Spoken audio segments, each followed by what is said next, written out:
But what's the first thing? Well, I think part of some of the big news that came out over the last week was, of course, the Qantas AGM, which you mainly covered. I hate when you do this. I hate when you do this. I haven't even got even new setup. I've not even worked out how to get my laptop, right?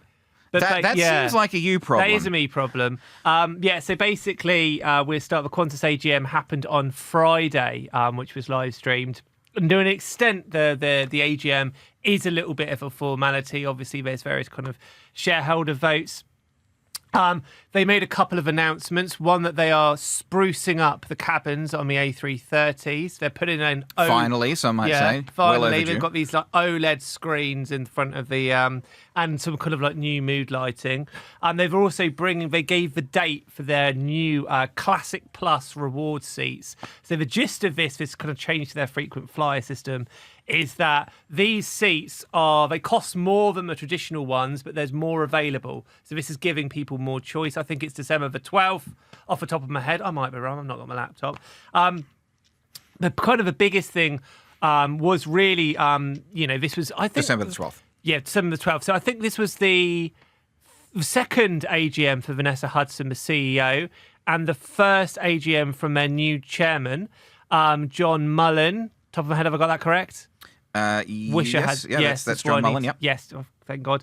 And basically, he did a kind of speech in order to open the AGM, and it was actually very, very kind of good. And he said, look, we basically need to put the troubles of the last couple of years behind us. We need to move forward. We think we've learnt lessons and all that kind of stuff. At the end of his speech, he kind of paid tribute to Alan Joyce and said, if it wasn't for him and if it wasn't what he did through COVID, we may not be here. Now, there's two ways you could examine that. You could say, oh, wow, that's him kind of still giving love to Joyce. They haven't really learned their lessons, etc., etc. I personally think this was quite a classy thing to do because obviously there's going to be critics, but he still ended his speech by saying, look, ultimately tough decisions were made, but we can't just, throw these people under a bus. We can't just entirely move on, which is kind of how I saw it. But nonetheless, the significance of this was that the next week or this week, as we record this, was the release of a book by Joe Aston, who is a reporter for the AFR, and he basically did a series of, I say exposés, but he had a series of stories about Qantas at his time at the newspaper. And after he left, which I think was about a year or so ago, released actually today. Released today. There you go. And basically, this was a kind of apparent deep dive into. It's called the Chairman's Lounge. It's called the Chairman's Lounge. The Chairman's Lounge. The inside story of how Qantas sold us out. Yeah, so basically it kind of looks at the past few years of the trouble between the troubles at Qantas. It makes a kind of series of allegations about the kind of relationships between politicians and kind of senior people at Qantas, and it's kind of saying that generally it's a kind of murky world, but he goes into a lot of depths. So, go on. And we've had these questions being raised now about Anthony Albanese accepting upgrades on Qantas flights. This has sort of been a big kerfuffle in the media. We love a kerfuffle around here. Love a kerfuffle or a bit of a fuff. Yep. But there's been a kerfuffle in the media over whether, Anthony Albanese has correctly declared these business class upgrades that he got on Qantas and Emirates flights. I think that the general sort of rules around it is you can't solicit them. So you can't go to Qantas, if you're a politician, you can't go to Qantas and ask for an upgrade. But you can accept an upgrade if it's offered to you as long as you declare it. And Albanese said, well, yes, I did declare it. Now, there's been questions about his ex-wife, Carmel Tebbit, whether he correctly declared those. But others have pointed out that Carmel Tebbit was at the time a sitting politician, and she did declare those herself. So you basically can't call up and be like, don't you know who I am? I want an upgrade. But if they offer it to you, then you can. I mean, the whole thing is particularly murky, and it's also a uniquely Australian issue because obviously Australia as a continent country, you need to fly around a lot. And if you are a politician, you obviously need to fly in for Canberra for the sitting week. So you have a lot more activity for your common garden MP. And these were, I think, international as well, services. international services as well. But basically, you've got this situation where MPs are sort of reliant on Qantas. Qantas offer, I think, it's all MPs access to the Chairman's Lounge. Yep. Yeah. And so the problem with this, of course, is that on the surface, Qantas will say, well, we're simply, we've got these lounges, we want to do a nice thing for the MPs.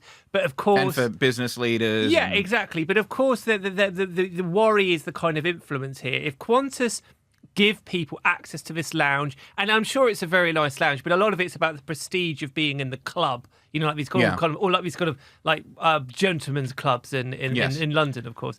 So it's about the prestige of being in there, and then the argument is they kind of have a hold over you.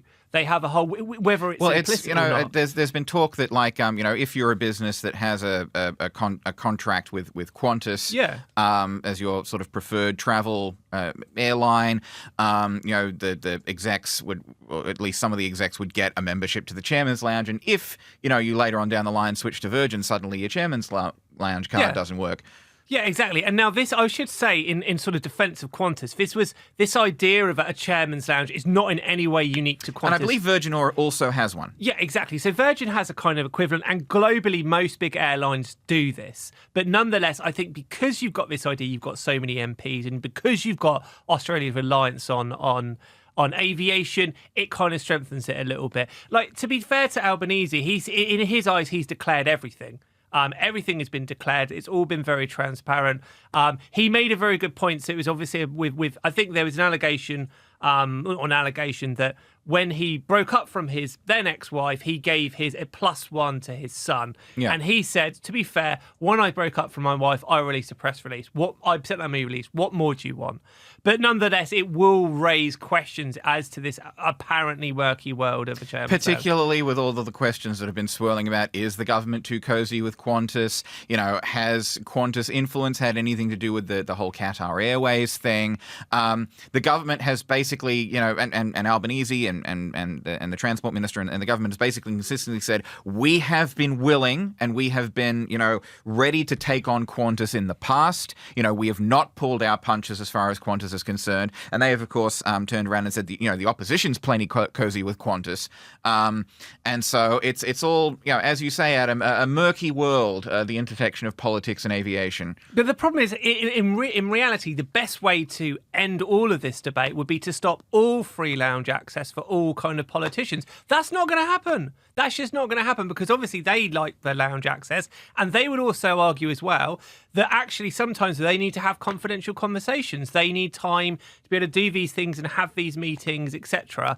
So I can't see anything really changing. In regards to the sort of business class upgrades, Adam, I have there was a tweet from someone, I don't remember who, but if you're listening to this podcast, thank you for thank you for having this tweet that I can talk about but not remember your name. But basically, someone was saying, I'd rather have politicians fly in business class than sit in economy class and do like photo ops about how close to the normal people they are. Yeah, exactly. And also there is also the shocking hypocrisy here when all the journalists are writing their very worthy stories about how terrible it is. Journalists love a freebie more than any other profession in the world. There's no way that any of these journalists are saying it's absolutely terrible. If they were offered a membership of the Chairman's Lounge, they'd take it. They would take it. And so would I. Vanessa, if you were watching, but not me. I have no integrity at all. Get me in there. I want all the food, all the drink, the whole lot. And we're just right about how great Qantas is every day. If you're watching Media Watch, I don't care. I'm hungry. All right. Famous last words, Adam. Media Watch. Paul Barry. If you're watching, or I don't remember who's. Is it still Paul Barry? I think it still is him. Paul Barry. If you're watching, I would not accept a membership to the Chairman's Lounge. Rubbish. Yeah, rubbish. Clear conflict. This is of the interest. guy who last week called up Virgin and said, "Don't you know who I am?" When your flight got cancelled, you'll have a checkered record, son.